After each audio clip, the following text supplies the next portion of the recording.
గురువులు పూజ్య స్వామీజీ జగరూపానంద వారికి, రాచకొండ శర్మ గురువు గారికి పదాభివందనములు, సహాధ్యాయులైన ఆత్మ బంధువులకు అభివాదములు. ప్రార్థనా శ్లోకాలతో ప్రారంభించుకుందాం. ప్రణామము. ఓం శ్రీ గురుభ్యో నమః.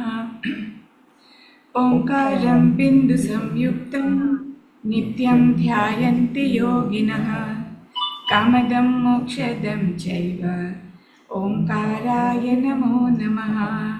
సదాశివసమారంభాం వ్యాసశంకరమధ్యమాం అస్మదాచార్యపర్యంతాం వందే గురుపరంపరాం. శంకరం శంకరాచార్యం కేశవం బాదరాయణం సూత్రభాష్యకృతౌ వందే భగవంతౌ పునః పునః. ధ్యానమూలం గురోర్మూర్తిః పూజామూలం గురోపదం మంత్రమూలం గురోర్వాక్యం మోక్షమూలం గురుకృపా. హరి ఓం. ఓం భద్రం కర్ణేభిः శృణుయామ దేవాः భద్రం పశ్యేమ అక్షభిర్యజత్రాः స్థిరైరంగైः స్తుష్టువాగుంస్తనూभिः व्यशेम देवहितं यदायुः. स्वस्ति न इन्द्रो वृद्धश्रवाः स्वस्ति नः पूषा विश्ववेदाः स्वस्ति नस्तार्क्ष्यो अरिष्टनेमिः स्वस्ति नो बृहस्पतिर्ददातु. ओम शांति शांति शांति. Swamiji, please start your प्रवचन. कर्णेभिः शृणुयाम देवाः भद्रं पश्येमाक्षभिर्यजत्राः स्थिरैरङ्गैः स्तुष्टुवागंसस्तनूभिः व्यशेम देवहितं यदायुः. स्वस्ति न इन्द्रो वृद्धश्रवाः स्वस्ति नः पूषा विश्ववेदाः स्वस्ति नस्तार्क्ष्यो वरिष्ठनेमिः स्वस्ति नो बृहस्पतिर्दधातु. ओम शान्तिः शान्तिः शान्तिः. ओम समस्तजनकल्याणे निरतं करुणामयं नमामि चिन्मयं देवं सद्गुरुं ब्रह्मविद्वरं सद्गुरुं ब्रह्मविद्वरं. నిన్న మనం 4వ మంత్రంలో ఉన్నాం. ముందు మంత్రాల్లో 2 పక్షుల రూపంలో జీవుడు ఈశ్వరుడు. జీవుడు అనేటువంటి వాడు నానా రకాలైనటువంటి అనుభవాలని పొందుతూ ఫలాలను తింటూ సుఖదుఖాలకు గురవుతున్నాడు, సంసారి. ఆ ఈశ్వరుడు అసంసారి, ఏ పళ్ళని తినడు, సాక్షిగా ఉంటున్నాడు అని చూసాం. తర్వాత ఈ ఈశ్వరుడు అంటే ఎవరు అంటే 4వ మంత్రంలో ప్రాణోహి ఏషః, ఆయన ఎవరు అంటే ప్రాణమే, అందరి హృదయాల్లోనూ ఉన్నటువంటి ఆ ప్రాణస్వరూపమే ఆయనది. నిజంగా ప్రాణమే. సర్వభూతై విభాతి, అన్ని ప్రాణులలో అన్ని ప్రాణులతో పాటు ఉన్నటువంటి వాడు. విజానన్ విద్వాన్ భవతే న అతివాది. అటువంటి ఆ సర్వ ప్రాణులకి అంటే అందరిలో జీవులకి ప్రాణస్వరూపంగా ఉన్నటువంటి ఈశ్వరుడు అది నేను అని అర్థం చేసుకున్న తర్వాత విజానన్, ఇక్కడేంటి యహ సాక్షాత్ ఆత్మభావేన అయం అహమస్మి ఇది విజానన్ విద్వాన్. ఎలా తెలుసుకున్నాడు అంటే ఇది నేను తెలుసుకున్నాడు. ఎలా తెలుసుకున్నాడు? వాక్యార్థ జ్ఞాన మాత్రేన, వాక్యము దాని అర్థము ఆ జ్ఞానం కలగడం వల్ల స భవతే. ఏమిటి ఇక్కడ భవతే? అతివాది నా భవతి ఇది ఏతత్. ఏమవడు? అతివాది నా భవతి, అదే అర్థం. ఇక్కడ నిన్న ఆపుకున్నాం. స భవతే భవతి నా భవతి ఇది ఏతత్. కిం న భవతి అంటే అతివాది. కిం అంటే అతివాది. అతివాది అంటే అతీత్య సర్వాన్ అన్యాన్ వదితుం శీలం అస్య ఇతి అతివాది ఇత్యదివాది. అతను ఈ బ్రహ్మం అంటే సమస్తము బ్రహ్మస్వరూపమే అని తెలుసుకున్నవాడు అతివాది కాడు. అంటే బ్రహ్మ కన్నా వేరే విషయం మాట్లాడు. ఏ వ్యవహారం చేస్తున్నప్పటికీ కూడా ఇవంతా కూడా లీలామాత్రంగా అంతా బ్రహ్మస్వరూపమే అన్నటువంటి ఆ ధ్యాస, ఆ జ్ఞానంతో ఉంటాడు తప్ప ఇదంతా బ్రహ్మ కన్నా భిన్నంగా ఉన్నది అనేటువంటి జ్ఞానం ఉండదు. ఉదాహరణకి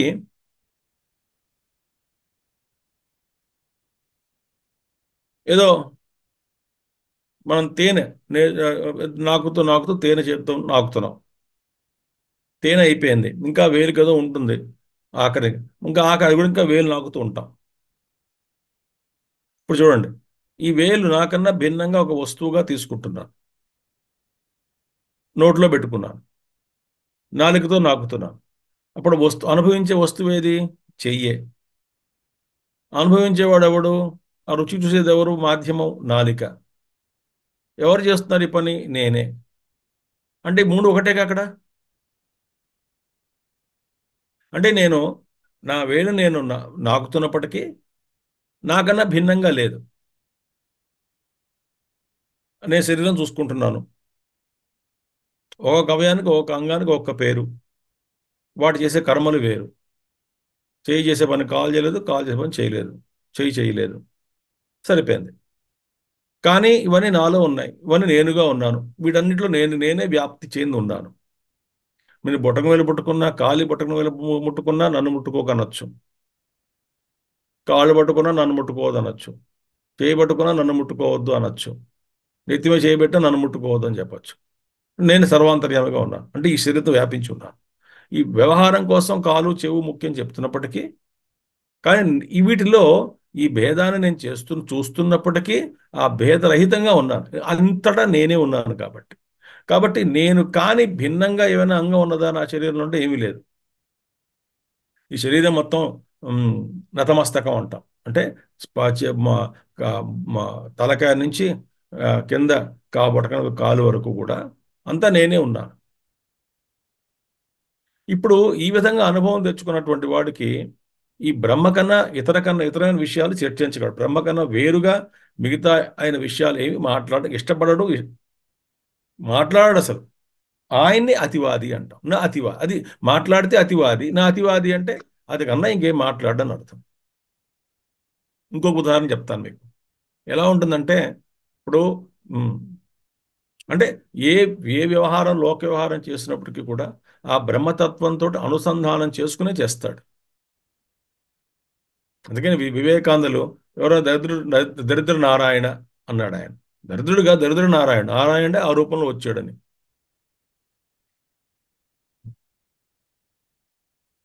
అంతా రాముడే. గురుదేవులు 15వ అధ్యాయం గీత మీద ఉపన్యాసం చెప్తూ చాలా బాగా చెప్పేవారు ఆయన. అంటే అన్ని అధ్యాయాలు చెప్తారు బాగానే బ్రహ్మాండంగాను. 15వ విషయం ఇగో నీ ఉంటుంది యదాదిత్యగతం తేజ, అక్కడి నుంచి మొదలుపెట్టి ఆ శ్లోకం అక్కడి నుంచి వస్తే యదాదిత్యగతం తేజ జగద్భాసయతే కిలం యచ్చంద్రమసౌ యచ్చాగ్నౌ తత్తేజో విద్ధి మామకం గామా విశ్వచ భూతాని. అంటే సూర్యుడు, చంద్రుడు, తర్వాత పృథివీ, జారయం జలంధరం అని వస్తుంది. అక్కడి తర్వాత వచ్చిన తర్వాత ఇంకా దగ్గరగా వెళ్తాడు. ఇంకా గురుదేవ్ అంటారు దూరం నుంచి ప్రయాణం చేసుకుంటూ లోపలికి ఆయన లోపలికి వచ్చేస్తాడు.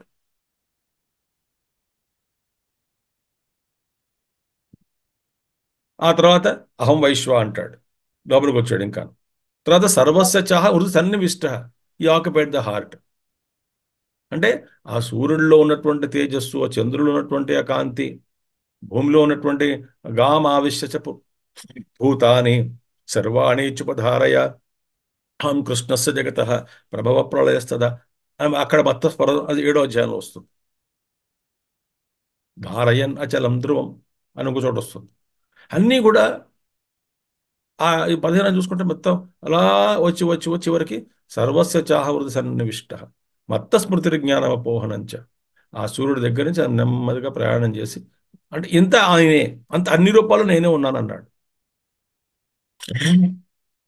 ఒక గాయకుడు ఉన్నాడు అనుకోండి, తంబుర ఉంటుండే కదా, తంబుర. ఆ తంబుర నాదం వింటూ మాట్లాడుతున్నాడు. మాట్లాడడం అంటే చూస్తున్నాడు, కనుసైగలు చేస్తున్నాడు, మృదంగంతో పక్క చూస్తున్నాడు, వైలిన్ పక్క చూస్తున్నాడు, ఆ జనాల పక్క చూస్తున్నాడు, ఆడియన్స్ వైపు చూస్తున్నాడు, పాడుతున్నాడు, పుస్తకం చూసుకుంటున్నాడు, పాడుతున్నాడు.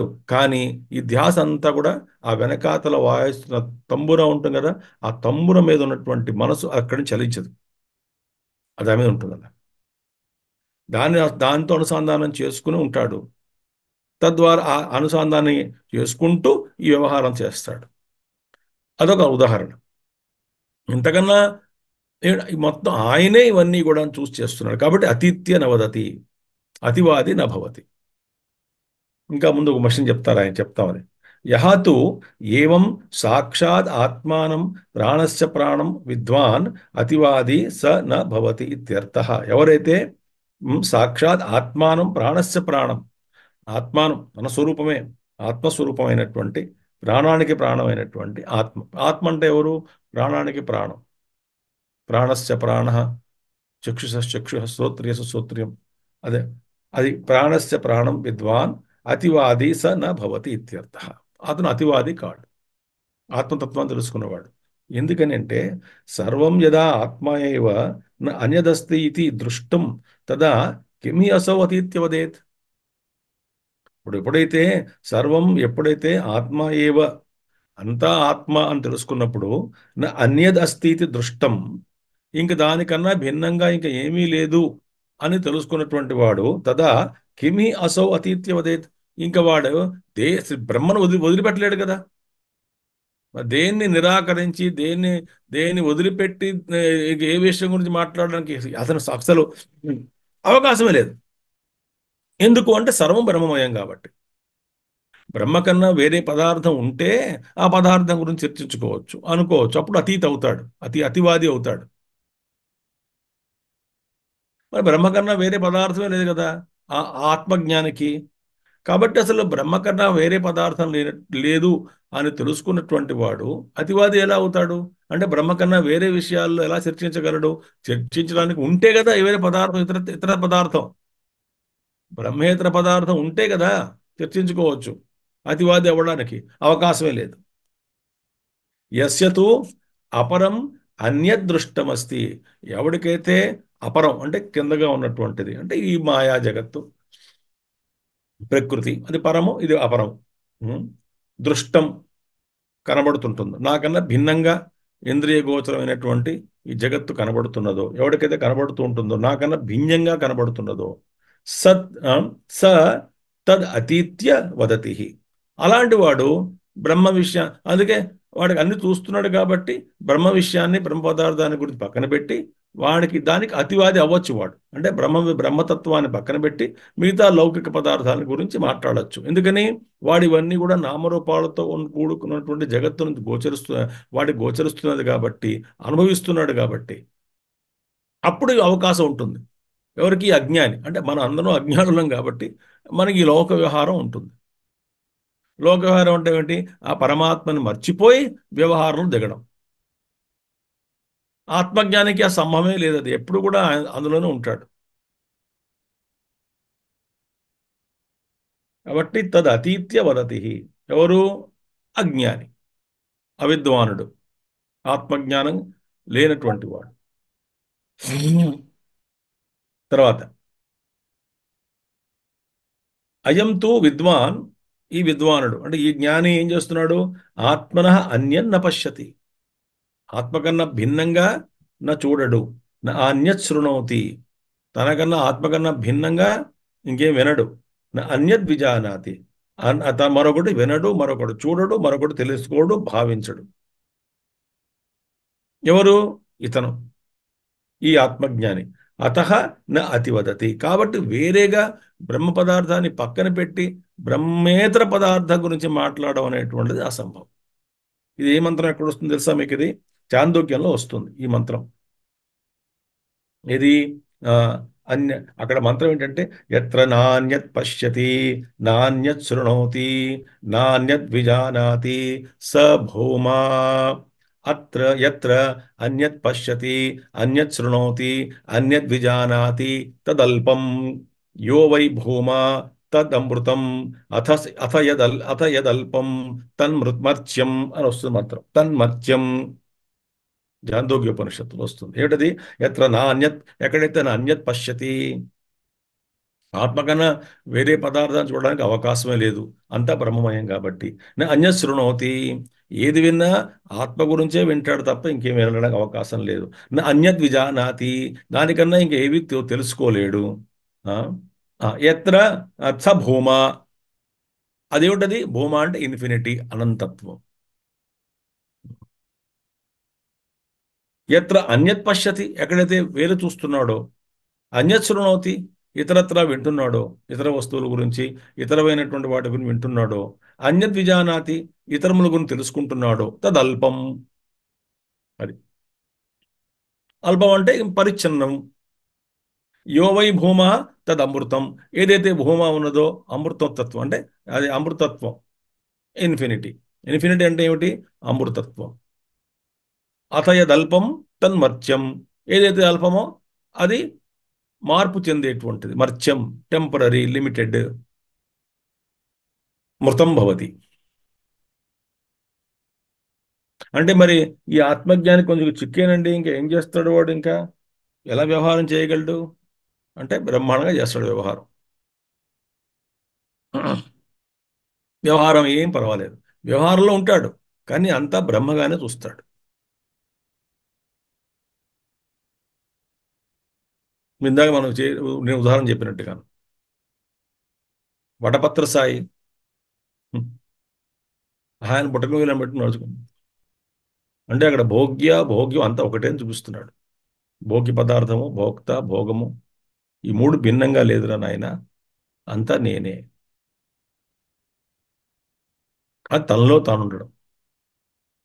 చిన్నపిల్లలు ఇప్పటికీ చేస్తారు కదా, ఆ కాలు తీసుకొచ్చి బుట్టకలు తీసుకొచ్చి నోట్లో పెట్టుకుంటారు. దేని ఎంజాయ్ చేస్తున్నాడు? ఆ వస్తువు ఏమిటి? వాడికన్నా భిన్నమా? కాదు, వాడే.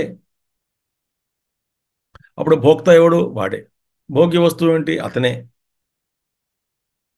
అనుభవం అయింది మళ్ళీ. అందుచేత యో వై భూమా తదమృతం ఇక్కడ చెప్తున్నారు. నాణ్యత్ వదతి. వ్యవహారం చేస్తాడు, వ్యవహారం చేయకుండా ఉండడం, వ్యవహారం బాగానే ఉంటుంది. అగో ఈ దృష్టితో చేస్తాడు, అంతా బ్రహ్మం అని చూస్తాడు. అందుకే ప్రేమ వస్తుంది. ప్రేమ ప్రేమ ఎందుకు? అంతా నా స్వరూపమే కదా, ఎవరిని ద్వేషించగలను, ఎవరిని నేను తిట్టగలను? ఆ లోపల నుంచి అలా హృదయం ప్రేమ ప్రేమ అలా వస్తుంది. అది కొంతమంది కొన్ని పరిస్థితుల్లో వ్యక్తపరచచ్చు, వ్యక్తపరచకుండా ఉండవచ్చు. కానీ ఆ ప్రేమ మటుకు అలాగ భూమి, ఆకాశం, సృష్టి అంతా ఆవరించి ఉంటుంది వాళ్ళ ప్రేమతత్వం.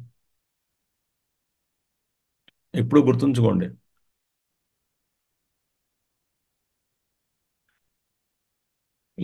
ప్రేమకి రెండు ఉంటాయి. ఒకటేమో ఎక్స్ప్రెషన్లెస్ ప్రేమ, మరొకటిది విత్ ఎక్స్ప్రెషన్. అంటే ప్రేమ చూపించడం, ప్రేమ ఉండడం. కొంతమంది కొన్ని పరిస్థితుల్లో చూపిస్తాం, కొన్ని పరిస్థితుల్లో చూపించాం. ప్రేమ ఉంటుంది లోపల.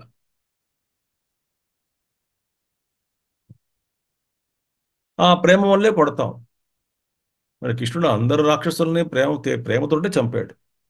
ప్రేమతో చంపడం ఏంటండి అంటే వాళ్ళ ముక్తినిచ్చాడు. రాముడు అంతే కదా, రాముడి చేతిలో మరణించడం అంటే కదా. అందుకే కదా మరీచుడు రాముడి చేతిలో మరణిస్తాను వెళ్ళిపోయినాడు. ఎలాగా రాముడు చంపుతాడు, నన్ను వెళ్ళకపోతాను, ఆయన చేతిలో చావడం మంచిది కదా, ఈ మూర్ఖుడు వినడు అని వెళ్ళి అక్కడ మా ప్రాణాలు వదిలేశాడు.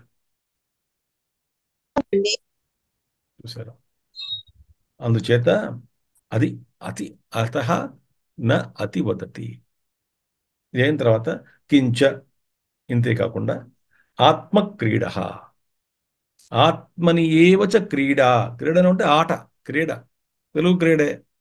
ఆత్మలోనే ఆడుకుంటాడు, ఆత్మయందే ఆడుకుంటాడు. ఆత్మని ఏవ చ క్రీడా క్రీడనం యస్య, వాడు ఆడుకుంటాడు, ఆత్మతోటే ఆడుకుంటాడు. ఆత్మని ఏవ క్రీడ. ఇంకా ఏమిటి? నా అన్యత్ర పుత్రధారాదిషు సహ ఆత్మక్రీడ. ఇంకా భార్య, పిల్లలు, బంధువులు, వీళ్ళతోటి కాదు. వీళ్ళుంటేనే వీడు ఆడుకుంటాం, ఒక్కడిని మేము ఆడుకుంటామండి. ఒక్కడు అయిపోతే ఎలాగంటే జీవితంలో ఆ ఒంటరి బతకలేం సుమా. ఏకాంతంగా అమ్మ బాబోయ్ ఏం ఏకాంతం అండి, అదంతా లోన్లీనెస్, ఒంటరితనం వేరు, ఏకాంతం వేరు. ఒంటరితో బతకలేమండి అని మన వ్యవహారం. మన జ్ఞానికో ఎవరు లేకపోయినా ఆయనలో ఆయన ఉంటాడు హాయిగా. చెప్తారు, తర్వాత వస్తుంది. ఎవరు ఉన్నా కూడా క్రీడ అంటే ఏమిటి? ఆత్మక్రీడ అంటే ఏమిటి? ఆయనలో ఆయనే ఆడుకుంటున్నాడు, ఆయన క్రీడిస్తున్నాడు, ఆత్మతోటే ఆత్మ క్రీడిస్తున్నాడు. ఇక ఎటువంటి భార్య అని పిల్లలని ఎవరి మీద ఆధారపడ్డాడు. ఆత్మక్రీడ అంటే అది. తథా ఆత్మరతి ఆత్మని ఏవ చ రతి రమణం ప్రీతి యస్య స ఆత్మరతి. ఆత్మయందే రతి. రతి అంటే ప్రీతి కలిగినటువంటి వాడు, తనలో తాను రమిస్తూ ఉంటాడు. రమణం, ఆ రమణ మహర్షి రమణం, ఆయనలో ఆయనే ఆనందంగా ఉన్నాడు. అక్కడ భోక్త భోగ్యం అనే అక్కడ డిఫరెన్స్ ఏం లేదు అక్కడ. తను తానుగా ఉన్నాడు. ఆత్మరమణం. రతి రమణం ప్రీతి యస్య స ఆత్మరతి అంటే ప్రీతి కలవాడు. దేని యందు? ఆత్మయందే ప్రీతి కలవాడు ఆయన ఆత్మరతి. ఈ రెండు చూడండి. ఇప్పుడు మామూలుగా చూస్తే రెండు ఒకలా కనిపిస్తాయి. ఆత్మరతి ఆత్మక్రీడ పెద్ద తేడా ఏం లేదండి అంటే ఆచార్యులు వారు వీటి మధ్య ఉన్నటువంటి భేదం చెప్తున్నారు. క్రీడ బాహ్య సాధన సాపేక్ష. క్రీడ అంటే ఏమిటి? బాహ్యమైనటువంటి సాధనముల మీద ఆధారపడి ఉన్నటువంటిది క్రీడ. నా చుట్టూ 10 మంది ఉండాలి.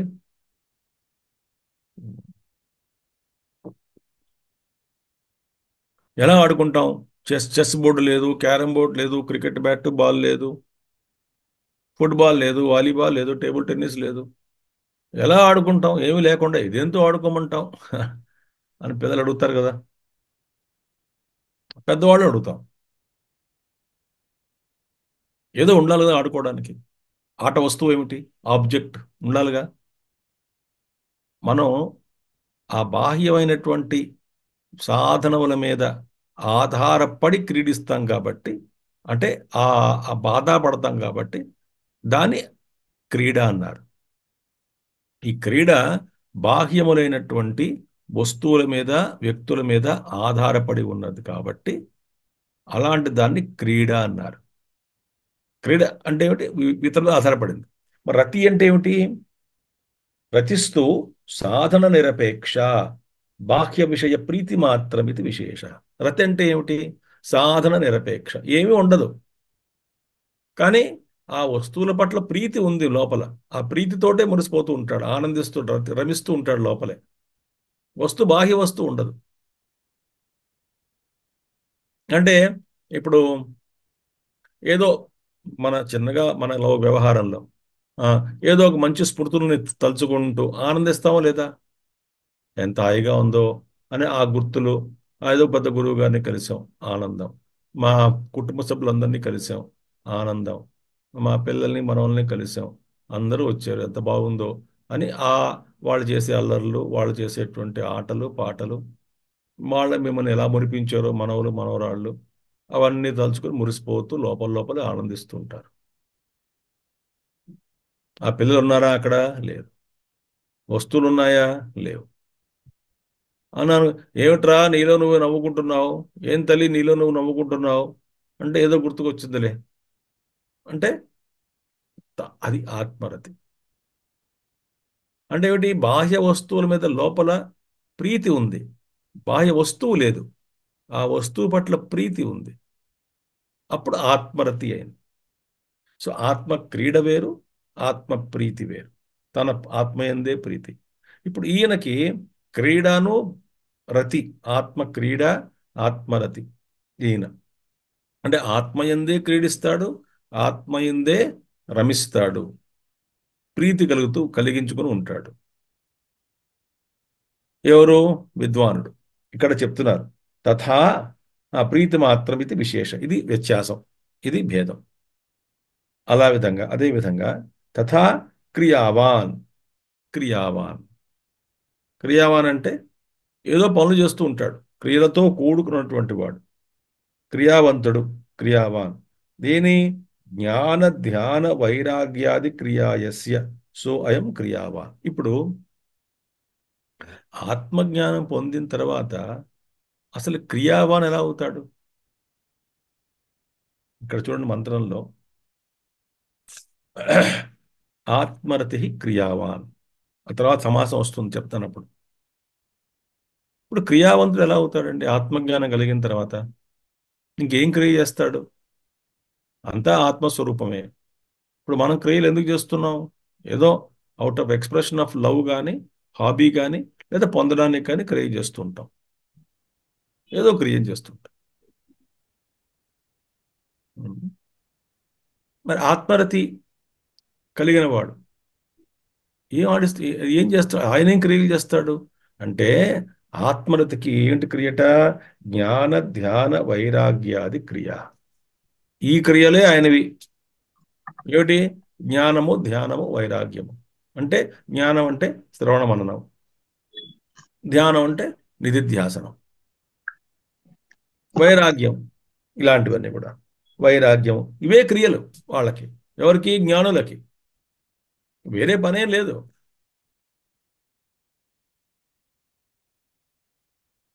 ఉంటే వాళ్ళల్లో వాళ్ళు ధ్యానంలో ఉంటారు. కాలకృత్యాలు తెలుసుకోవడానికి కొంత లోక వ్యవహారం చేయాలి కాబట్టి చేస్తున్నప్పుడు ఆ బ్రహ్మచింతనలోనే ఉంటారు. అంతా బ్రహ్మగానే చూస్తారు. నా అతివాది.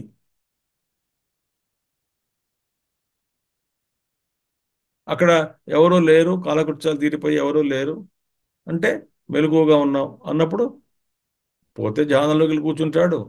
లేకపోతే ఏదో జ్ఞానము, శ్రవణము, మననము, అయితే వైరాగ్యానికి సంబంధించినవి ఇలాంటి కొన్ని పుస్తకాలు చదువుకోవడం, చర్చ చేసుకోవడం, ఎవరైనా వస్తే మాట్లాడడం, అంతే.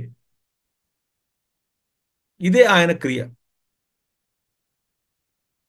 వేరే క్రియలే ఉండవు. ఒక మహానుభావుడు, మహాయోగి, సిద్ధపురుషుడు ఓ హిమాలయాల్లో ఎక్కడో ఉండేవారట ఆయన. ఎవరు మొత్తానికి ఆయన్ని పట్టుకొని కలిస్తే ఆ చిన్న మంచు కొండల్లో ఎక్కడో చిన్న గుహలో, గుహ అంటే అదే చిన్న ఇల్లు, ఇల్లు కాదు గుహ, అదే కూర్చుని లోపల కూర్చుని లోపలికి వెళ్ళేసరికి ఆ యోగి, మహాయోగి సిద్ధపురుషుడు చదువుకుంటున్నట్ట. పుస్తకంలో ఏముందిట? ఆ పుస్తకం ఋగ్వేదం అని ఉంది. ఋగ్వేదం. ఋగ్వేదం చదువుకుంటున్నాడు సిద్ధపురుషుడు. ఈయన వెళ్ళి, అదేంటి మీ పరమ గురువులు కదా మీరు మీరు ఏం చదువుతున్నారు అంటే, ఋగ్వేదమా అని అడిగట. ఆ, ఏదైతేనేంలే కానీ ఈ పుస్తకంలో నా గురించి ఏం రాశారో తెలుసుకుంటున్నావు, నేను చదువుకుంటున్నాను. నా గురించి అంటే ఆత్మ గురించి. అది వాళ్ళ అర్థం. కాబట్టి ఇది జ్ఞాన వైరాగ్య ధ్యానం అంటే వాళ్ళలో ఆ విధమైన క్రియలు ఉంటారు తప్ప వేరే క్రియలే ఉండవు. ఆత్మరతి క్రియాయాం యస్య సోయం క్రియావాన్. ఇక్కడ మరొకటి ఏంటంటే, ఈ క్రియ ఆత్మరతి క్రియావాన్, ఈ రెండు పదాలు. ఆత్మరతి విసర్గ తీసేస్తే ఆత్మరతి క్రియావాన్ అయింది. దీనికి ఇప్పుడు సమాసం జోడిస్తే ఇదే అంటున్నారు ఇక్కడ. సమాస పాఠే ఆత్మరతిరేవ క్రియా అస్య విద్యతే ఇది బహువ్రీహి మతు అర్థయో అన్యతర అతిరిచ్యతే. రెండు అర్థాలు. ఒకటి బహువ్రీహి సమాసం, క్రియావాన్ ఆత్మరతి క్రియావాన్. ఒకటేమో బహువ్రీహి, రెండు పెట్టుకోవచ్చు. రెండవది మతు ప్రత్యయం అంటే కలవాడు, ఆత్మ అంటే క్రియావంతుడు. మత్ ప్రత్యయం. పొసెస్సరు, పొసెస్సడ్. సో ఇది పొసెస్సర్, క్రియావంతుడు, క్రియని పొసెస్ చేసినటువంటి వాడు. ఇక్కడ అలాగే ఇక్కడ ఏమిటిది? రెండు ప్రత్యయాలు ఉన్నాయి కదా. బహువ్రీహి సరే, మత్ ప్రత్యయం అనేటువంటి రెండు కూడా పనిలోకి వస్తాయి. మత్ అంటే కలిగినటువంటి వాడు, ఉన్నటువంటి వాడు. వాన్ బలవాన్ అంటే బలవంతుడు, బలం ఉన్నవాడు. మత్ ప్రత్యయంలో హనుమంతుడు కాదు, మత్ ప్రత్యయం. ఇక్కడ బహువ్రీహి మతు అర్థయోహో అన్యతర అతిరిచ్యతే. రెండు పెట్టుకోవచ్చు, కానీ ఇక్కడ ఏదో ఒకటే సాధ్యం అవుతుంది కాబట్టి మత్ ప్రత్యయంలో అంటే ఈ క్రియావంతుడు ఆత్మరతి, ఆత్మరతియే క్రియగా ఉన్నటువంటి వాడు అని అర్థం వస్తుంది. ఆత్మరతి క్రియ చేస్తున్నాడు అని అర్థం కాదు అక్కడ. ఆత్మరతి క్రియ చేస్తున్నాడు అంటే వేరే అర్థం వస్తుంది. ఆత్మరతి క్రియ చేయడు. వాడికి అవసరం లేదు.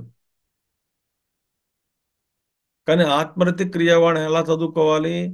ఆత్మయందు రతియే అతని క్రియగా ఉన్నటువంటిది. ఆ రమణమే క్రియ, వేరే క్రియ ఏమీ లేదు.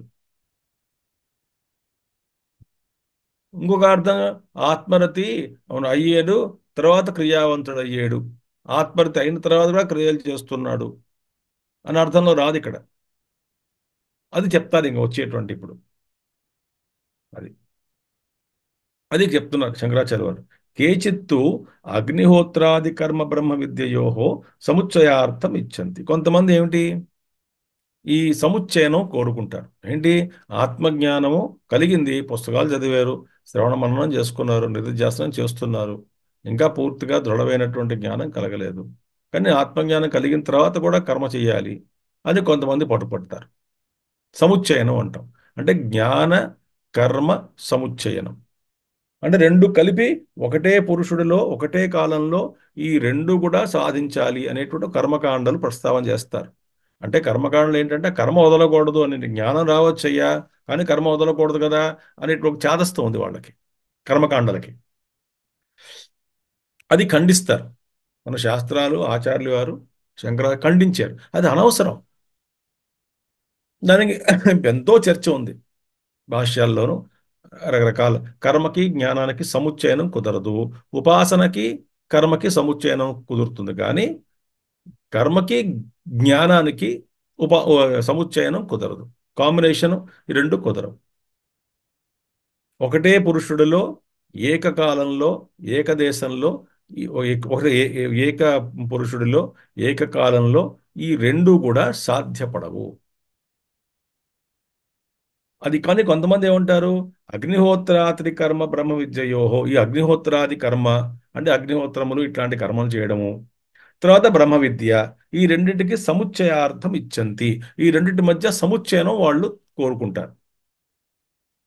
ఎవరో కర్మకాండలు. వాళ్ళకి ఏంటంటే కర్మ వదలకూడదు, కర్మ ఎందుకు పదకు చేదస్తాం, కర్మ వదలకూడదు. ఎందుకని? వేదం చెప్తుంది బతుకున్నంత కాలం కర్మ చెయ్యాలి. జిజీ విషయేత్ అని వస్తుంది కదా విషయావాస్యోపనిషత్తు. శతం సమాహ కుర్వన్నేవేహ కర్మాని జిజీ విషయేత్ శతం సమాహ. కర్మలు చేస్తూనే ఉండండి, వేదం చెప్తున్నది. సంవత్సరాలు 100 సంవత్సరాలు కర్మలు చేస్తూ జీవించండి అని. కానీ కర్మలు వదలకూడదు అని వాళ్ళది. కాబట్టి ఏంటారు, బ్రహ్మజ్ఞానం వస్తే వచ్చి ఉండొచ్చు గాక, కానీ ఈ రెండు కూడా వచ్చినప్పటికి వచ్చిన తర్వాత కూడా కర్మ వదలకూడదు, కర్మలు చేస్తూ ఉండాలి, అగ్నిహోత్రాది కర్మలు చేస్తూ ఉండాలి, యావజ్జీవం చెయ్యాలి కర్మ, అగ్నిహోత్రాది కర్మ చేయాలి, యావజ్జీవం జుహేత్, ఆ బతికినంత కాలం కూడా ఆ అగ్నిహోత్రంలో చేస్తూ ఉండాలి అనేటువంటి ఒకటి వస్తుంది. అది కుదరదు. చెప్తాను వినండి. తచ్చ ఏష బ్రహ్మవిద సముచ్చయార్థం ఇచ్చంతి. తచ్చ ఏష బ్రహ్మవిద, ఇక్కడ ఎందుకు సముచ్చయనం కుదరదు చెప్తున్నారు. ఎందుకు సముచ్చయనం కుదరదు? దేనికి? బ్రహ్మ విద్యకి కర్మకి సముచ్చయనం అంటే కాంబినేషన్. ఒకే పురుషుడు ఒకే కాలంలో ఆ, ఈ రెండు చేయలేడు. కర్మ ఉపాసన సముచ్చయనం చేయొచ్చు, కానీ కర్మ ఉపాసన ఈ రెండో పక్క. కానీ వీటి బ్రహ్మ విద్యతో సముచ్చయనం చేయొచ్చు అంటే కుదరదు. సముచ్చయం అంటే కాంబినేషన్. ఎలాగా కుదరదు అంటే, ఇప్పుడు బ్రహ్మ విద్య అంటే ఏమిటి? కర్తాభావం లేకుండా ఉండడం. ఆత్మజ్ఞాని అంటే ఎవరు? ఎవరిలో అయితే కర్త లేదో, అంటే సంకల్పములు లేవు. కర్త ఉంటేగా సంకల్పాలు, కర్తే లేడు. మరొకటి, మనం చూసుకున్న కర్మ అనేటువంటిది ఉత్పాద్యము, ఆప్యము, సంస్కార్యము, వికార్యము, ఇవి ముందు మనం చెప్పుకున్నట్టుగా గుర్తు నాకు. ఈ క్షేత్రంలో అయితేనే కర్మ పనికొస్తుంది. ఏదైనా సృష్టించాలి, ఉత్పాదనం చేయాలంటే కర్మ కావాలి. ఆప్యం పొందాలి అంటే కర్మ చేయాలి. ఇప్పుడు లేదు, అది పొందాలి అంటే కర్మ చేయాలి. సృష్టించాలి, మనం తయారు చేయాలి అంటే కర్మ చేయాలి. ఉత్పాద్యం, ఆప్యం, ఉత్పాద్యం. సంస్కార్యం, దేనైనా సంస్కరించబడాలి అంటే కర్మ చేయాలి. వికార్యం, ఏదో ఒక వస్తువును మనం వస్తువుగా మార్చాలి అంటే కర్మ చేయాలి. ఈ కర్మ లిమిటేషన్స్ ఇవే. మరి ఈ జ్ఞానం ఉందనుకోండి, ఆత్మజ్ఞానం, ఆత్మ విషయంలో ఆత్మ ఉత్పాద్యమైన వస్తువా? కాదు.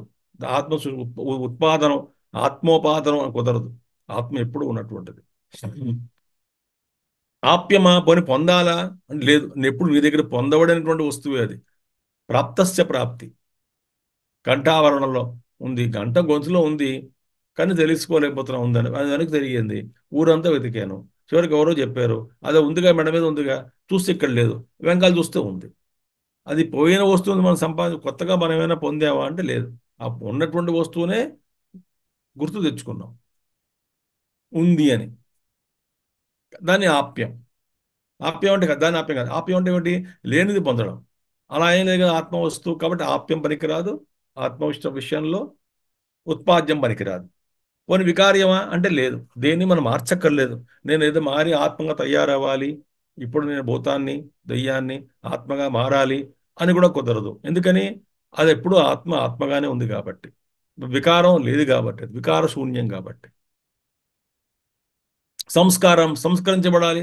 ఆత్మ మలినమైంది, ఏదో అంటుకుంది, ఆ అది కాదు. ఆత్మ ఎప్పుడు నిర్లిప్తమే, పాపపుణ్యాలకు అతీతమే, సంస్కరించబడక్కర్లేదు. అది శుద్ధమైనటువంటిది. కాబట్టి ఈ ఈ నాలుగిట్లు చేయడానికి ఇది కర్మక్షేత్రం. ఈ కర్మ చేయాలి అంటే కర్త ఉండాలి. కర్త, కర్మ ఉంటుంది. అప్పుడు కర్త లేకపోతే కర్మే ఉండదు. మరి జ్ఞానంలో కర్త ఉండడు. కర్త లేడు కాబట్టి అంతా బ్రహ్మం అని తెలుసుకున్నాడు. అహంకారం లేదు. కాబట్టి ఏకకాలంలో ఏకపురుషుడిలో ఈ రెండు సంభవం కాదు. ఏది? కర్మను, జ్ఞానం. మరో విషయం, ఇక్కడ ఈ మంత్రంలో ఆఖరి ఏం చెప్పారు? బ్రహ్మవిదాం వరిష్ఠ అన్నారు. ఎవరైతే ఆత్మయందే క్రీడిస్తారో, ఆత్మయందే రతిని చేస్తారో, అంటే ప్రీతి కలిగి ఉంటారో, క్రియావాన్, ధ్యాన యోగాదులు అంటే ఆత్మరతియే క్రియ ఎవరికైతే ఉన్నదో వాళ్ళు ఏష బ్రహ్మవిదాం వరిష్ఠ, వాళ్ళు బ్రహ్మవేత్తలలో వరిష్ఠుడు అనుకున్నాం. బ్రహ్మవేత్తలలో వరిష్ఠుడు అంటే ఏమిటి? పూర్ణమైనటువంటి బ్రహ్మానుభూతిని కలిగినటువంటి వాడు. అంతా మిథ్య. మిథ్య అంటే ఏమిటి? నామరూపాత్మకాలతో ఉన్నటువంటి జగత్తు మిథ్య. మిథ్య అంటే లేదు అని కాదు, ఉన్న వస్తువు మరో విధంగా కనబడుతున్నది అజ్ఞానం వల్ల అని అర్థం. మిథ్య అంటే ఇది లేదు అని కాదు, తప్పది. ఉంది, జగత్తు ఉంది, కానీ జగత్తు ఈ జగత్తు రూపంగా కనబడుతున్న రూపంగా దాని స్వభావం లేదు.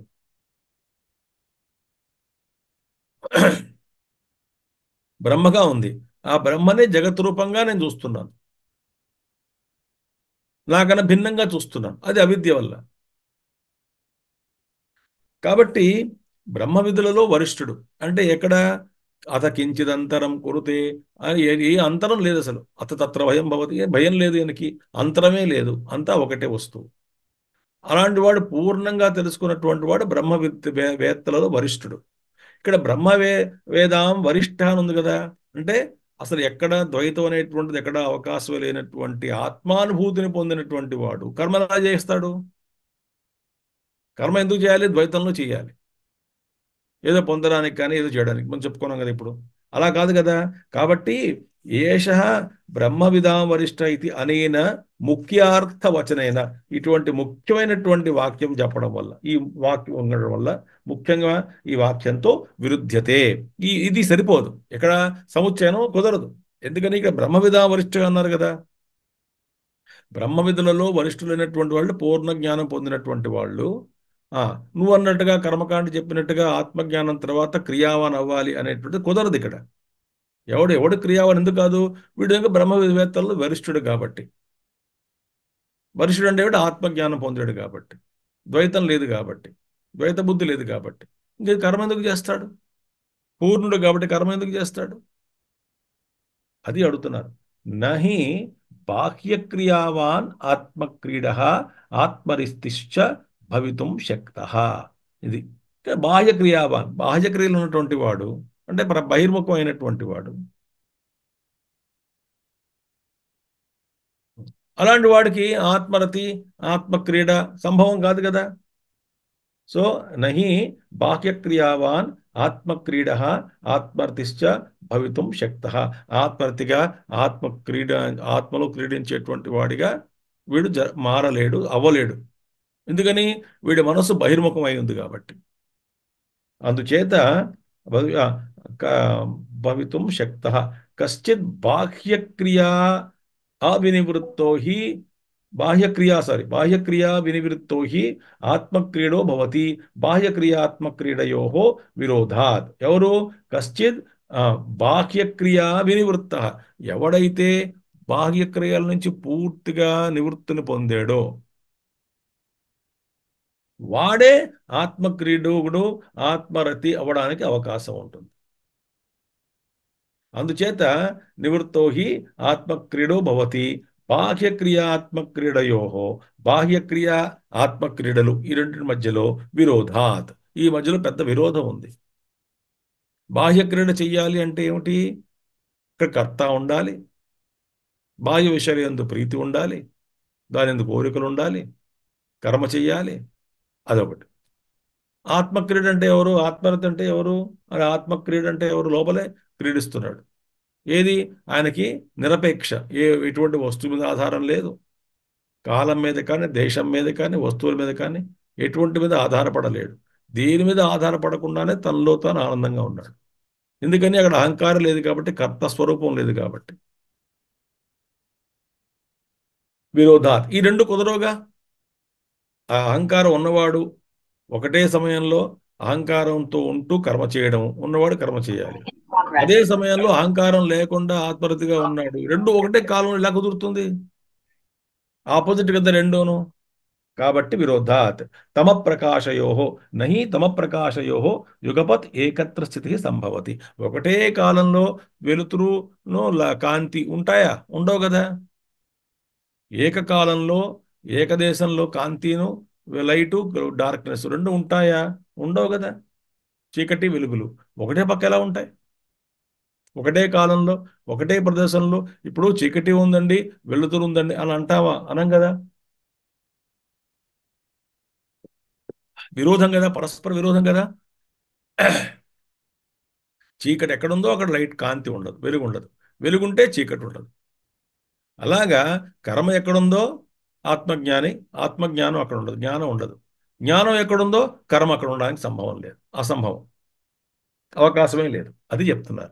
తస్మాత్ అందుచేత అసత్ ప్రలిపితమేవ ఏతద్. ఈ వాక్యం వల్ల ఈ ప్రతిపాదించడం అసత్య ప్రలాపమే. అసత్ ప్రలపితం.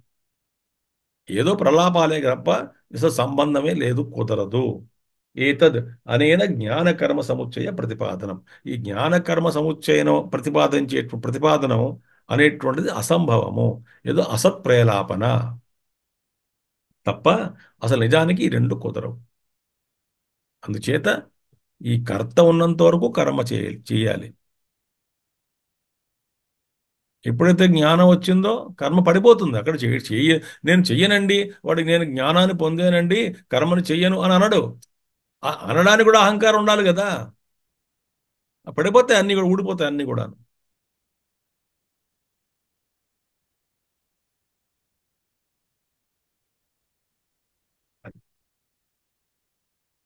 అన్యావాచ విముంచత. మనం ముందు చూసాం కదా. అన్యావాచ విముంచత. Give up every other talk. బ్రహ్మజ్ఞాని ఏం మాట్లాడాడు? మిగతా అన్ని మాటలు మానేయండి, అన్ని మాటలు చేయించండి, అన్ని మీకు ఏ విషయం చర్చ చేయొద్దు. Give up all other talk. సన్యాస యోగ అతని ముందు వస్తుంది. నక్రమణాన ప్రజాదనే మంత్రం. సన్యాస యోగం వలన యతయ శుద్ధ సత్వాహ తే బ్రహ్మలోకేషు పరాంతకాలే పరిముచ్యంతి సర్వే అని వస్తుంది మంత్రం. అది చదువుదాం అప్పుడు. ముందు సన్యాసయోగం వలన అని ఇత్యాది శృతిభ్యశ్చ. కాబట్టి ఈ జ్ఞానము, కర్మ ఈ రెండూ కూడా సముచ్చయనం కుదరదు. కాబట్టి ఇక్కడ ఆత్మరతి క్రియావాన్ అనేటువంటిది ఆత్మరతి అయినటువంటి వాడు క్రియలు చేయాలి అని అర్థం కాదు. ఎవడికైతే ఆత్మరతియే, ఆత్మయందు రమించుటయే క్రీడగా ఉన్నటువంటి వాడు అని అర్థం. క్రియగా ఉన్నటువంటి వాడు అని అర్థం. వాడి క్రియలు వేరు, ధ్యానము, యోగము అదే క్రియలే అనేది. తనలో తాను ఉన్నాడు. కాబట్టి ఇక్కడ ఆత్మరతి క్రియావాన్ అంటే ఆత్మరతి వాడు క్రియావంతుడు అని కాదు అక్కడ. ఆత్మయందు తృప్తిగా పొందడమే, రమించుటయే, ప్రీతి కలిగి ఉండటమే క్రియా. వేరే క్రియలేమి లేవు. ఏవం క్రియావాన్ తస్మాత్ అయమేవ ఇహ క్రియావాన్ యహ జ్ఞానధ్యానాది క్రియావాన్ అసంభిన్నార్య మర్యాద. అసంభిన్న ఇక్కడ పాఠాంతరంలో పెద్దవాళ్ళు ఏమన్నారంటే అసంభిన్నార్థ, ఇక్కడేమో చెప్తాను చూడండి. అయమేవ హి క్రియావాన్, ఇదే క్రియావాన్. ఎవరికి? ఇదే ఇదే క్రియ అంటే ఎవరు? జ్ఞాన ధ్యానాది క్రియావాన్. జ్ఞానము ధ్యానము అనేటువంటి క్రియలతో ఉంటాడు, వేరే క్రియలు ఏం చెయ్యడు అని చెప్పడం జరిగింది. ఇక్కడ అసంభిన్నార్థ భిన్నార్య అని వచ్చింది. ఇక్కడ మన ఈ ఒక పుస్తకంలో కొన్ని అసంభిన్నార్థము అని ఉంది. ఈ రెండిట్లో పెద్దవాళ్ళు ఏమన్నారంటే అసంభిన్న ఆర్యము కాదు, అసంభిన్నార్థ అని ఉండాలి అని చెప్పారు. దీని అర్థం ఏమిటి? అసంభిన్న అర్థ ఇక్కడ మర్యాద, అసంభిన్న అసంభిన్న ఆర్త మర్యాద. అసంభిన్నార్థ మర్యాద అంటే అర్థ అంటే ఏమిటి? అసంభిన్న అర్థ మర్యాద. ఇక్కడ వచ్చింది మా భాషల్లో అసంభిన్నార్య వచ్చింది, అసంభిన్న అర్థ మర్యాద అని చెప్పుకోవాలి. చెప్తాను ఎందుకో నేను. ఆ, మర్యాద సన్యాసి. అర్థ అంటే ఏమిటి? అర్థం అంటే శాస్త్రము అని అర్థం, శాస్త్రార్థము, శాస్త్రార్థం. మర్యాద అంటే ఏమిటి? మర్యాద అంటే లిమిట్లో ఉండడం, ఒక లిమిట్. తర్వాత అర్థ అర్థాభిన్న అసంభిన్న, సారీ, అసంభిన్నం అంటే ఏమిటి? Non violated. భిన్నము, సంభిన్నము, అసంభిన్నము, నాన్ వయలేటెడ్ అంటే ఆ మర్యాదని దాటలేదు అని అర్థం. ఆ మర్యాద సీమని వయలేట్ చేయలేదు, భంగపరచలేదు. ఇప్పుడు ఏమిటి దాని అర్థం ఏమిటి? సన్యాసి. ఇక్కడ అసంభిన్నార్థ మర్యాద సన్యాసి అంటే ఏమిటి? సన్యాసి జ్ఞాని ఏం చేస్తున్నాడు? దీన్ని అతిక్రమించలేదు. అతను అతిక్రమించలేదు. దేని అతిక్రమించలేదు? శాస్త్ర బోధని అతిక్రమించలేదు. శాస్త్రం ఏం చెప్తుంది? శా వీళ్ళు ఏమంటాం ఇక్కడ? ఎందుకంటే కర్మకాండ ప్రస్తావం వచ్చింది కదా. కర్మకాండ ఏమంటాడు? యావజ్జీవం ఉన్నంత వరకు కూడా జుహేత్, చచ్చినట్టు హోమాలు చేయండి, యజ్ఞాలు చేయండి, అగ్నిహోత్ర కర్మలు చేయండి, బతుకున్నంత కాలం జ్ఞానం సంపాదించవచ్చు కదా, సంపాదించుకోవచ్చు మీరు కావాలంటే. జ్ఞానం పొందిన తర్వాత కూడా కర్మలు చేస్తూ ఉండాలి, కర్మను వదలకూడదు అనేటువంటి సిద్ధాంతం. కాబట్టి మీరు ఒకవేళ కర్మ సన్యాసి అనేటువంటి వాడు కర్మలు చెయ్యకపోతే, కర్మల్ని త్యజిస్తే వాడు శాస్త్ర మర్యాదని ఉల్లంఘించినట్టు అవుతుంది. ఎందుకని? శాస్త్రం కర్మ చేయమని చెప్తుంది కదా. సన్యాసి కర్మను వదిలేశాడు కాబట్టి శాస్త్ర మర్యాదను ఉల్లంఘించేటట్టు అవుతుంది అని కర్మకాండలు చెప్తారు. కానీ శంకరాచార్యులు ఏమంటున్నారంటే శాస్త్ర మర్యాదని ఉల్లంఘించలేదు ఎవరు? సన్యాసి. ఎందుకు? శాస్త్రంలోనే అవకాశం ఇచ్చింది. ఎవరికి? ఎక్కడ ఎప్పుడైతే వైరాగ్యం వచ్చిందో అప్పుడే ఇల్లు వదిలిపోమని చెప్పారు, అప్పుడే త్యాగం చేయమన్నారు. ఎప్పుడు వైరాగ్యం వచ్చిందో అప్పుడే సన్యాసం తీసుకో. పుత్రేషణ, విత్తేషణ, లోకేషణ అన్నీ వదిలేస్తాడు, అప్పటికప్పుడు వదిలేస్తాడు ఆయన. ఇప్పుడు ఈ ఏషణాత్రయాలు ఉన్నటువంటి వాడు కర్మలు చేయాలి. కానీ ఇక్కడ రెండు మార్గాలు. ఏది? జ్ఞానం. ఇప్పుడు గురువుగారు మా గురుకులంలో బోధ చెప్పిన తర్వాత రెండు అవకాశాలు ఉంటాయి. అయ్యా నువ్వేం చేస్తావు? గృహస్థుడిగా వెళ్తావా, సన్యాసిగా వెళ్తావా, లేదా ముందు పరివ్రాజకుడిగా ఉంది కొంతకాలం చూసి తర్వాత సన్యాసం తీసుకుంటావా, లేదా పరివ్రాజ కొంతకాలం చేసి మళ్ళీ గృహస్థకు వస్తావా, ఏమిటి? అది నీ ఇష్టం. సన్యాసం తీసుకున్న తర్వాత మనం వెనక్కి రాకూడదు, సన్యాసాస్త్రం ధర్మం అది. ఏం చేస్తావు? రెండు మార్గాలు ఉన్నాయి.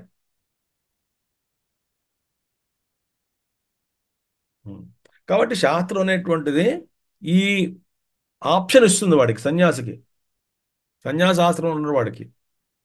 ఏమిటది? గృహస్థాశ్రమాన్ని, వైదిక కర్మల్ని ఎప్పుడైతే పూర్ణ వైరాగ్యం కలిగిందో అలాంటి వాడు గృహస్థాశ్రమాన్ని, వైదిక కర్మల్ని త్యాగం చెయ్యవచ్చు అని శృతి చెప్తున్నది. ఎప్పుడైతే వైరాగ్యం కలిగిందో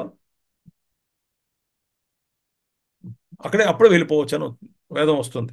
కాబట్టి కాబట్టి ఈ నిత్య నైమిత్తిక కర్మలు వాడు వదిలినప్పటికీ కూడా, అంటే ఈ నిత్యకర్మ, నైమిత్తిక కర్మలు, అగ్నిహోత్రాది కర్మలు ఇవన్నీ కూడా వదిలేసినప్పటికీ కూడా సన్యాసి ఈ మర్యాదని ఉల్లంఘించలేదు, శాస్త్ర మర్యాదను ఉల్లంఘించలేదు.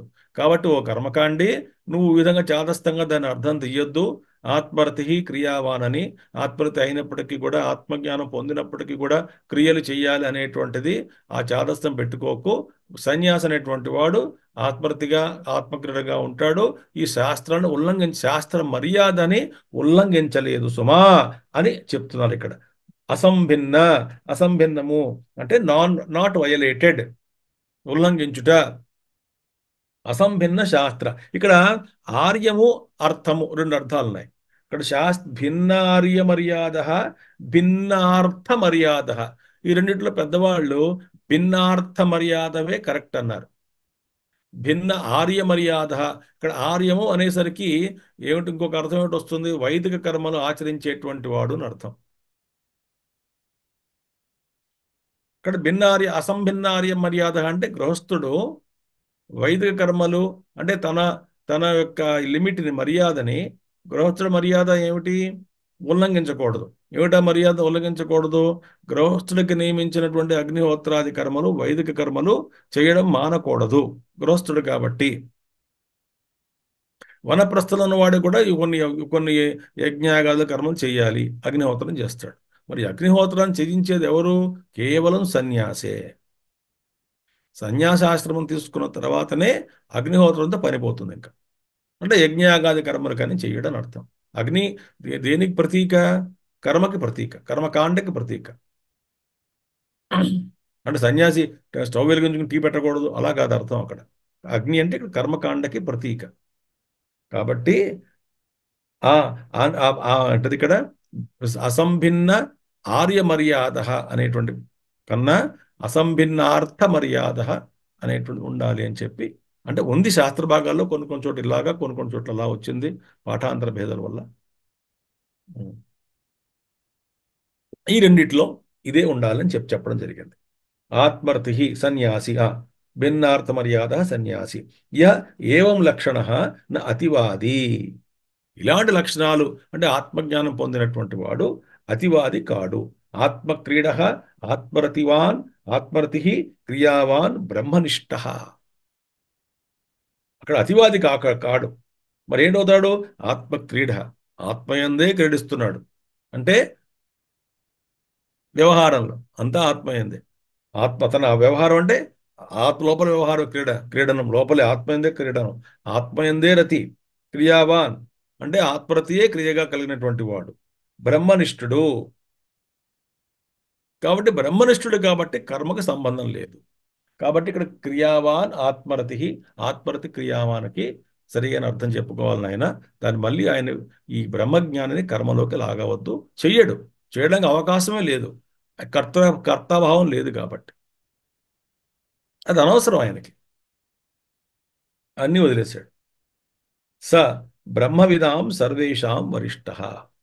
అలాంటి వాడు ఈ ఆత్మరతి, ఆత్మక్రీడ, సన్యాసి బ్రహ్మవిధులలో వరిష్ఠుడు. అంటే ఇక్కడ జ్ఞానంలో డిగ్రీలు ఉండవు, కానీ అబ్స్టకల్స్లో తేడాలు ఉన్నాయట. అంటే ఇక్కడ 4-5 బ్రహ్మవిత్తు బ్రహ్మవరిష్ఠుడు. తేడా ఏమిటంటే బ్రహ్మవిత్తు జ్ఞానాన్ని పొందాడు, కానీ ఇంకా కొన్ని అబ్స్టకల్స్, విఘ్నాలు ఏవో లోపల ఉన్నాయి.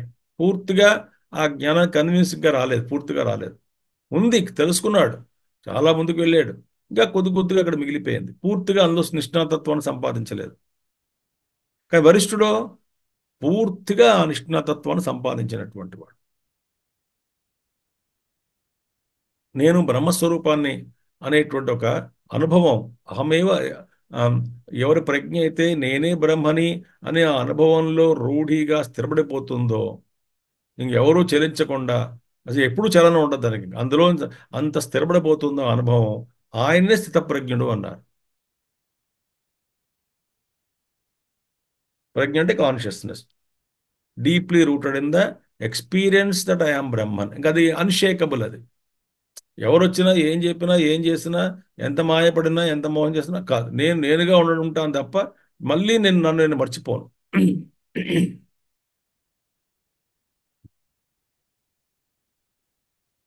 అది బ్రహ్మనిష్ఠుడు.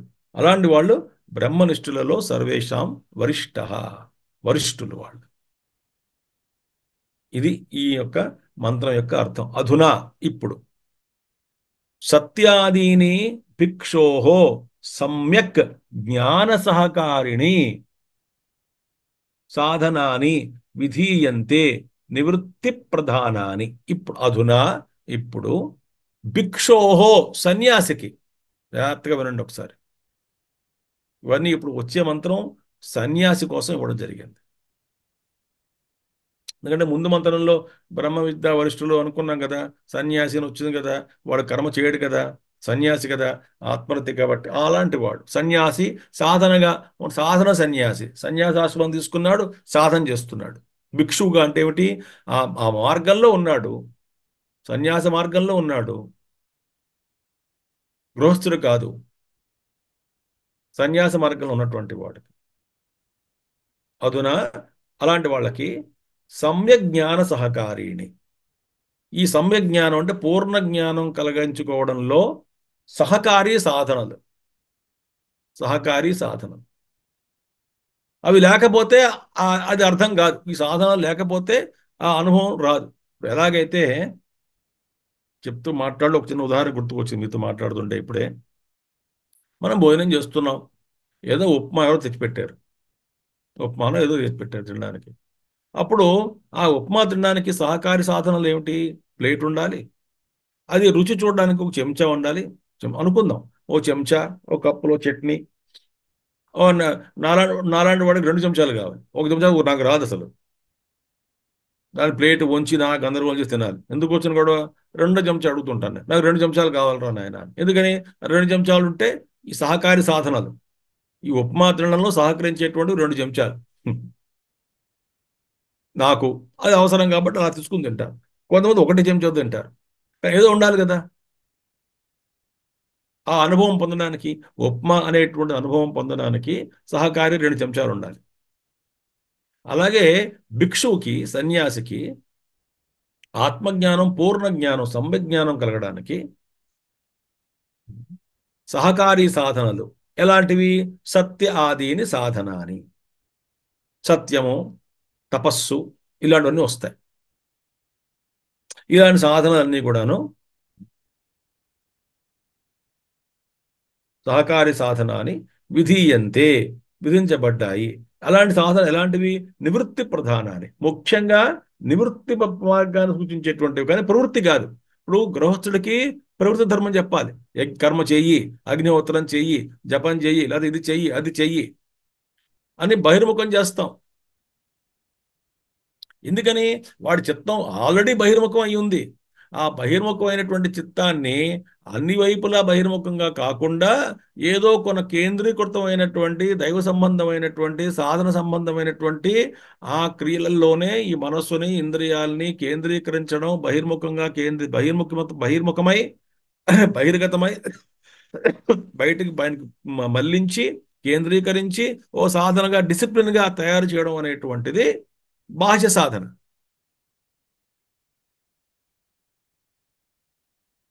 బాహ్య సాధన కన్నా ముందు మా మనసు ఎలా ఉంది? అసలు మనసు నా దగ్గర లేనే లేదు. అంతా ఎక్కడ విడిగా మొత్తం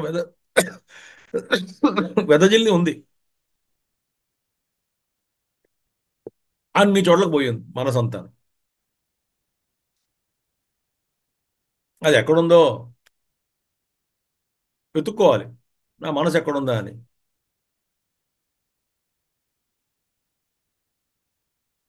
కాబట్టి అవన్నీ ఆ మనసును తీసుకొచ్చి కొంచెం డిసిప్లిన్ చేయడానికి అంతర్ముఖం రాదు కాబట్టి బహిర్ముఖ సాధనాన్ని ఇచ్చాయి. కానీ ఇక్కడ ఏమిటి? సత్యము, ఇట్లా అహింస, తపస్సు ఇలాంటివన్నీ కూడాను అంతర్ముఖ సాధనాలు. అవన్నీ నివృత్తి ప్రధానాలు. ప్రవృత్తి కాదు, నివృత్తి. ఎవరికి నివృత్తి? సన్యాసి కాబట్టి నివృత్తి ప్రధానాలు. సన్యాసి అంటే ఏం చెప్పమంటారు చూడండి, కమిటెడ్ ఫుల్ టైం సీకర్ అండి. సన్యాసి అంటే అర్థం ఏమిటి? A committed full time seeker of truth. A committed seeker is సన్యాసి. అందులో ఆ వేరియేషన్స్ ఉంటాయి. కొంతమంది ఎక్కువ కమిట్మెంట్, కొంతమంది ఇంకా కమిట్మెంట్. గృహస్థుల్లో కూడా సన్యాసులు ఉన్నారు. అంటే ఏమిటి? కమిటెడ్ సీకర్స్ ఉన్నారు. కానీ వాళ్ళ పూర్తిగా 24 hours సాధన నిమగ్నం అవ్వగలవా అంటే అవ్వలేరు. ఎందుకని అంటే మరి వాళ్ళ బాధ్యతలు ఉన్నాయి కాబట్టి.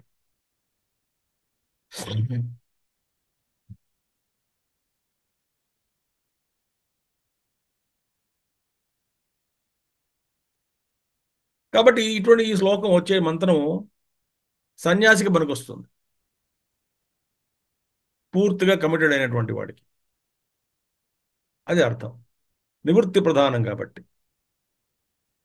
ఆ, ఇప్పుడు గృహస్థులకి వెళ్ళి నువ్వు అన్నీ వదిలేయండి, భార్యను వదిలేయండి, భర్తను వదిలేయండి, పిల్లలను వదిలేయండి, ఇల్లు వాకిలు వదిలేయండి, ఆ చాలా అని చెప్పకూడదే. వాళ్ళ ధర్మం అది. అది కూడా ఒక గ్రేట్ ఆశ్రమం అది. మిగతా 3 ఆశ్రమాలు వాళ్ళ మీద ఆధారపడ్డాయి. అది కూడా ఒక యజ్ఞం. వాళ్ళకి అందుకే నబుద్ధి భేదం జనయే తజ్ఞానం కర్మ సంజ్ఞానం. ఎవరి పనులు వాళ్ళు ఉన్నారు. వెళ్ళి వెళ్ళి కలకడం ఎందుకు వాళ్ళని? వాళ్ళ ధర్మం వాళ్ళు చేయాలి. పూర్తిగా సన్యాస ధర్మం వాడు చేయాలి. ఈ సన్యాసుల్లో కూడా ఆ, వివిధిషా సన్యాసము, విద్వత్ సన్యాసము అని ఉంటాయి. అంటే ఆ తత్వాన్ని తెలుసుకోవాలనేటువంటి కోరికతో తీసుకున్నటువంటి సన్యాసి వివిధిషా సన్యాసి. జ్ఞానోత్తరం, జ్ఞానం పూర్తిగా కలిగిన తర్వాత చర్చించడం జ్ఞానం. అది మా తపోన్ మహారాజ్ తీసుకున్నారు ఆ విధంగా సన్యాసి. తపోన్ మహారాజ్